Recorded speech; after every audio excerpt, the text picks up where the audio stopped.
Magandang araw! Ang tatalakayin natin ngayon ay ang kahulugan ng wika batay kay Henry Allan Gleason Jr.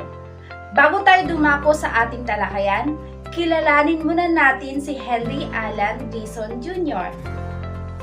Si Henry Allan Gleason Jr. ay ipinanganak noong ika-18 ng Abril taong 1917 sa United States of America. Siya ay isang Amerikanong lingwista at propesor sa University of Toronto noong taong 1967. Nag-aral siya sa Hartford Seminary Foundation noong 1938 at natamo niya ang kanyang doctorate degree noong taong 1946. Ang kanyang kontribusyon ay ang kanyang aklat na Introduction to Descriptive Linguistics noong taong 1955. Ang aklat na ito ay naging kilala at naglalaman ito ng mga mahahalagang pag-aaral sa larangan ng lingwistika. Si Henry Allan Gleason Jr. ay nagretiro sa taong 1982 sa edad na 65 at siya ay namatay noong ika-13 ng Enero taong 2007 sa edad na 89. Ngayon, nakilala na natin si Henry Allan Gleason Jr. Dumako na tayo sa ating talakayan tungkol sa kanyang itinurang kahulugan sa wika. Ano nga ba ang kanyang itinurang kahulugan? Alamin natin. Ayon kay Henry Allan Gleason Jr., ang wika ay isang masistemang balangkas ng sinasalitang tunog na pinili at isinaayos sa paraang arbitraryo upang magamit ng mga taong nabibilang sa isang kultura. Napakahusay at napakalawak ang kanyang kaisipan tungkol sa wika. At alam nyo ba na ang kanyang definisyon sa wika ay nagsisilbing universal na definisyon ng wika sa kasalukuyan? Bakit nga ba? Dahil nakapaloob dito ang mga iba't ibang katangiang taglay ng wika. Ano-ano ang mga ito? Alamin natin. Una, ang wika raw ay isang masistemang balangkas. Bakit nga ba masistemang balangkas ang wika? Dahil sa bawat wikang ginagamit ng mga tao ay sistematikong nakaayos sa isang tiyak na balangkas. Merong dalawang tiyak na balangkas. Ito ay ang balangkas ng mga tunog at balangkas ng mga kahulugan. Ang wika ay may tiyak na dami ng mga tunog o tinatawag nating ponema na kung pinagsama-sama sa isang sistematikong paraan ay makapaglilikha ng mga makabuluhang unit ng mga salita na tinatawag nating morpema at makabubuo ng mga panirala, pangungusap at talata. Ito ang tinatawag rin nating syntax. Halimbawa, kung pinagsama-sama natin ang mga tunog na a, g, a, n, d, a, ay makabubuo na tayo ng salitang maganda. Isa pang halimbawa, ang mga tunog na a, k, o, at kung ito ay pinagsama-sama, ito ay makabubuo ng salitang ako. At syempre, kapag pinagsama ang salitang maganda at ako, ay makabubuo na tayo ng isang pangungusap na maganda ako. Pangalawa, ang wika raw ay sinasalitang tunog. Ang mga tunog ay nagagawa sa pamamagitan ng mga sangkap ng pagsasalita. Ito ay ang enerhiya, artikulador, at resonador.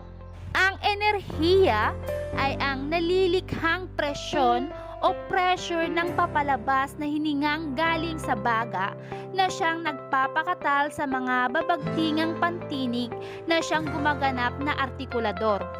Lumilikha ito ng tunog na minomodipika ng bibig na siyang namang naging patunugan o resonador. Ang itinuturing ng mga resonador ay ang bibig at guwang ng ilong. Sumunod, ang wika raw ay pinipili at isinasaayos.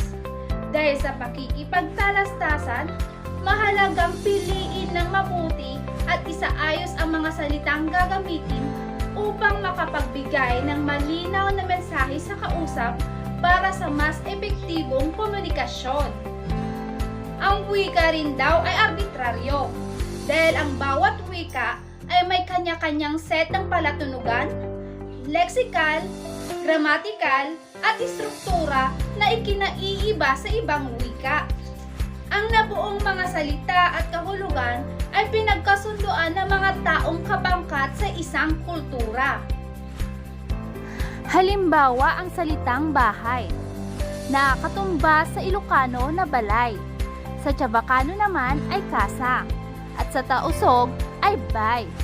Kung sakaling hindi naiintindihan ng isang tao ang ganitong salita, ibig sabihin na hindi siya bahagi sa kasunduang pangkaunawaan. Ngunit, kung ito ay kanyang pag-aaralan at matututunan, nangangahulugan na sumasang-ayon siya sa kasunduan ukol sa naturang wika. At ang panghuli, ang wika ay ginagamit ng mga taong nabibilang sa isang kultura. Ang wika ang nagsisilbing kasangkapan sa pang-araw-araw na komunikasyon ng bawat tao. Ang wika ay nabubuo sa komunikasyon ng dalawa o higit pang mga tao. At mabubuo ang maayos na komunikasyon kung sila ay nagkakaunawaan sa isang wikang kanilang ginagamit. Magkaugnay ang wika at kultura at hindi ito maaaring paghiwalayin. Ang kultura ang nagpapayaman sa wika, samantalang ang wika naman ay nagbibigay ng ngalan o salita sa lahat ng mga gawaing nakapaloob sa kultura. Dito na magtatapos ang ating talakayan patungkol sa kahulugan ng wika batay kay Henry Allan Leeson Jr. Sa pagkilala sa wika na itinura ni Henry Allan Leeson Jr. ay mahalagang maisaalang-alang sa puso't isipan ang mga mahahalagang katangian ng wika. Ito ang magsisilbing gabay upang mas lumalim pa ang pangunawa at mas mapahusay pa ang galing sa larangan ng wika. Ito rin ay magagamit bilang batayan at sandata sa anumang propesyon na may kinalaman sa wika sa loob man o labas ng bansa. Sa kasalukuyan, napaka-importante na bigyan ng halaga at maireserba ang mga kaalaman patungkol sa wika nang maipagpatuloy pa ang pag-unlad dito at magamit pa ito sa susunod pang henerasyon. Tandaan, ang wika ang unang daluyan ng kaisipan at maging ang emosyon, sapagkat nailalarawan ang mga saloobin, paniniwala at opinyon. Napakahalagang sangkap ang wika sapagkat ito ay nagsisilbing instrumento upang maipahayag ang mga konsepto o ideya sa ating isipan. Tumutugon din ito sa mga pangangailangan ng isang individual na nakasentro sa kultura o pag-iisip ng isang tao. Ang mga bagay na ito ay nagpapatunay ng papel at kahalagahan ng wika upang mas magkaunawaan ang mga tao at mapanatili ang kapayapaan at magandang samahan ng bawat isa.